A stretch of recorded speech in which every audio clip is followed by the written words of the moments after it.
Hey, what's poppin', everybody? We did it clean sweep again yesterday. We are on a nice little hot 11-0 or 10-0 run right now. Monday, or not Monday, it was that was Sunday. Sunday, we had a 2-0 day that day, and we swept on Monday. Then they took the day off Tuesday, and then we swept last night. So we're on a nice little 10-0 run right now. So feeling pretty hot right now, but also, like I always say, you can't ride the highs too high and the lows too low. So, overnight rule, it was a great night last night. Ended up playing out exactly as we needed it to. So let's go ahead and recap of those. Recap our plays yesterday. The lock of the day was DeMar DeRozan, over 23.5 points.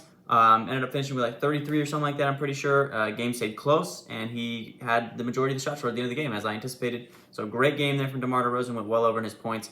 Alperen Sengun was balling out of his mind. The Raptors kept that. I thought the Raptors were going to run away with that game yesterday. They absolutely did. And so Alperen Sengun almost got there.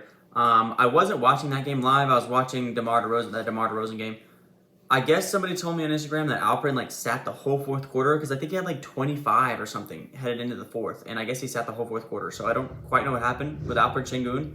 No injuries were listed for him or anything like that. He just sat. No foul trouble, nothing. He just sat. So it worked out, though. I mean, we'll take it, because he definitely should have gone over. I'll chalk that one up. He definitely should have gone over. I was going to miss really bad on that one, but he ended up going under, so we'll take that always. The win is a win, man. And then Kevin Huerter, under 6.5 assists. Man, that dude was locked up in a box last night.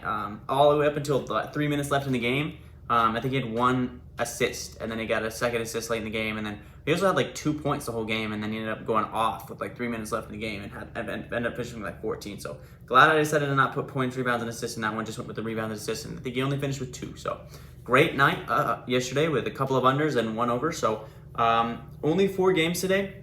So at the moment, I only have 2 plays for the day. Just like how we kind of did on Monday or Sunday. There wasn't a whole lot of games on Sunday, so I just did a 2 slip. Probably going to be the same deal today, unless some lines come out. There's guys like Jonas Valanciunas doesn't have a line at the moment. Jeremy Grant, I was interested in him. He doesn't have a line at the moment.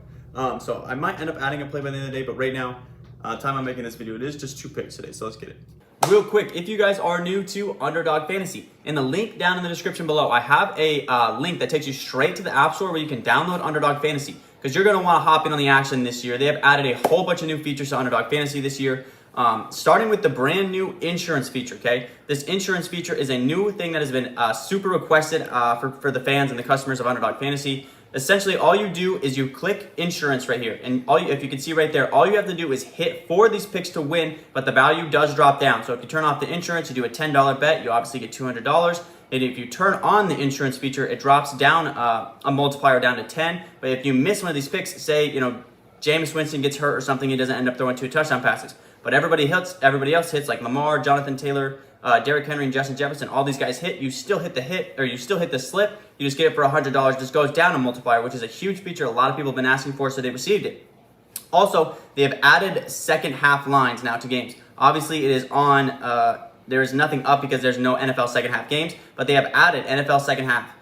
So just like for the Thursday night game, I'll throw up that clip right here. Thursday night, they dropped all the second half lines for that Thursday night game between the Bills and the Rams. They've added a bunch of new features this year. They're trying to improve to get the app better for you guys.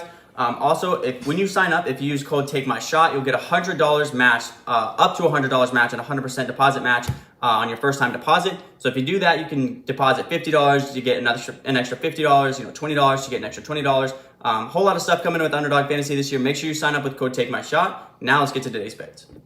All right, coming hot with today's lock of the day. You guys know I hate doing this. I hate doing repeat plays. That's why I didn't end up doing Tyrese Halliburton yesterday. I had actually somebody text me on Instagram and was like, yo, hook me up with a 5 slip. And my 5 slip was the 3 slip that I gave everybody yesterday, plus RJ Barrett under his points and the over on Tyrese Halliburton's points and assists. He ended up hitting that 5 slip yesterday, and I pulled the reins back from doing that 5 slip and posting it on Instagram because I didn't want to play Halliburton again. We just continued. He's just a wagon. Halliburton, his new name is Halliwagon because that dude just hits every single night. I think he's only missed twice, but if I'm betting on a guy 9 times and he only misses twice, I'll take it. That guy is an absolute over machine. So I didn't play it yesterday because I didn't want to play Halliburton again, but we're going to go ahead and take a play that we did on Sunday. We're going to take Monte Morris today, under 8.5 rebounds and assists, just because the matchup is there, and also because we have limited games today. And then when I say the matchup is there, it's a bad matchup for Monte Morris today.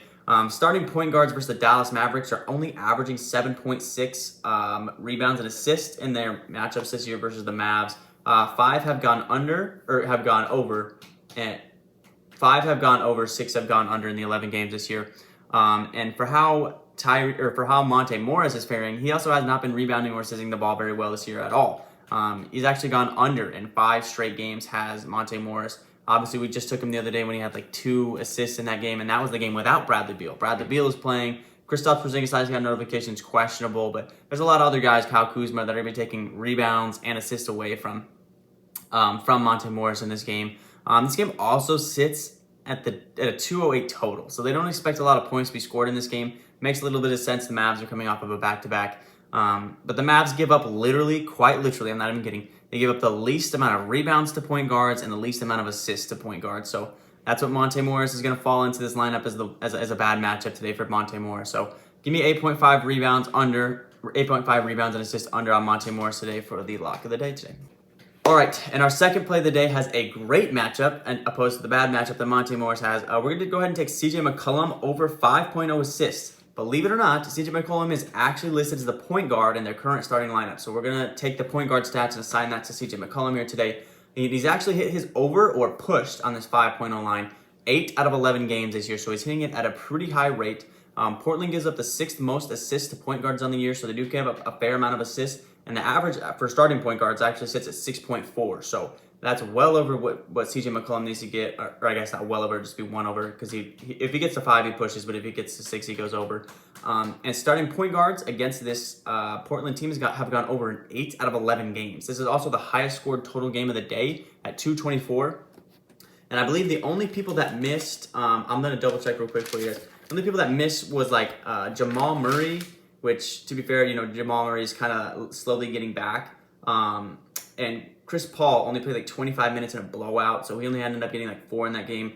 And then Kevin Porter Jr. went under. So the only 3 misses was CP3, but to be fair, the other 2 times when they played CP3, he had 12 and 11. So it was just because of the blowout in that one, or else he would have had more. And then Jamal Murray, we all know that the ball is in Jokic's hands the majority of the time. So I'll assign the stat, the averages to Jamal Murray because he's technically the point guard. But Jokic had 9 assists in that game. So the primary ball handlers versus the Trailblazers are getting their fair amount of assists. And then KPJ just had a bad night, it looks like, because he had just 4. But so 8 out of 11 have hit, and those only the guys that did miss, just they aren't the primary ball handlers in their offense or had a blowout. So with that being said, I'm really loving that CJ McCollum line over 5.0 assists. I think he'll at least get to 5. If he doesn't get to 5, he'll go way over 5. And this game, I think this is honestly going to be the best game of the night between the Portland Trailblazers and the New Orleans Pelicans. 2 very up-and-coming teams here in the West that a lot of people, I wouldn't say people slept on Pelicans this year, but people were definitely sleeping on Portland this year. I was one of those people. So this should be a pretty good matchup between 2 teams that are up-and-coming in the West. So give me CJ McCollum over 5.0 assists tonight. I will kind of let you guys know some other plays that I was kind of thinking about. I wanted to hop on Bam Adebayo over in his PRA versus the Hornets. The spread in that game is sitting at a 10.5 point spread though right now. I can't mess with a game that's at a 10.5 point spread like that. Like I should, because that spread is so big, take the under on Bam because he's one of the 4 time. But that's, at the end of the day, they could end up playing the basketball game and ends up being close, and Bam crushes his line like he should. So I'm not even gonna really mess with it. You have to think that Tyrese Maxey would probably have a good game. That game's only sitting at a 1.5 spread, so a bucket spread in that game. So they anticipate that game to be the closest game of the night. But both the point guards, or both the Sixers and the Hawks, are both top 5 or top 10 in point guard defense in the NBA. They don't give up a lot of points to point guards. So I'm just going to stay away from that one entirely. Like, if I don't love it, I'm not going to play it. And there's only 4 games today, so I'm not going to force plays just because there's only 4 games. But these 2 plays are great. They do have great matchups in these 2 plays. So just going to go with these 2 plays for today. So that means the perfect 2-slip for right now is going to be the lock of the day, Monte Morris, under 8.5 rebounds and assists, and CJ McCollum over 5.0 assists. I do like a Jeremy Grant line if a Jeremy Grant line does end up coming out by the end of the day. But make sure you guys follow me on Instagram. Oh, by the way, yeah, Instagram. We hit 600 followers on Instagram yesterday, as you guys can see right here. Thank you guys for that. We are slowly climbing our way to 1,000 on Instagram. That'd be really dope. That'd be so dope if we got to 1,000 on Instagram. But you guys have been popping off on Instagram, so thank you. Slowly making our way up on Twitter too. I've got a couple of new followers on Twitter as well. I'll throw that up here too. So thank you guys for joining those socials. If anything ever doesn't get posted in the video, it'll always get posted there. So make sure you guys follow me there because I will always post stuff there. And with that being said, that will wrap up today's video. I did want to quickly shout out you guys again real quick though, because I know I just did with the socials. Yesterday's video had 1,000 views within the first 11 hours. Haven't had something like that happen since like March last year when the channel was really popping, when I was getting like 2,000 views a day. So we're heading on the upward trend right now. Also only 9 subs since I last checked, away from 3K. At 3K, I want to do a jersey giveaway. I've tried to do a couple of jersey giveaways, but nobody's been interested. So I'll try it one more time. And if no one's interested, then heck, nobody wants to do giveaways, I guess. I've tried to do it a couple times. No one has shown any interest. So if we end up getting to 3K subs by the end of tonight, tomorrow we'll do a little contest for it to try to get a free jersey to somebody if anybody's interested. But with that being said, guys, I will catch you tomorrow. Not a lot of games, so don't force stuff today, guys. Just because there's only 4 games doesn't mean we have to force plays, with guys that we don't know much about. So, or not necessarily don't know much about, but don't have, great or bad matchups. So I will catch you guys tomorrow. Peace.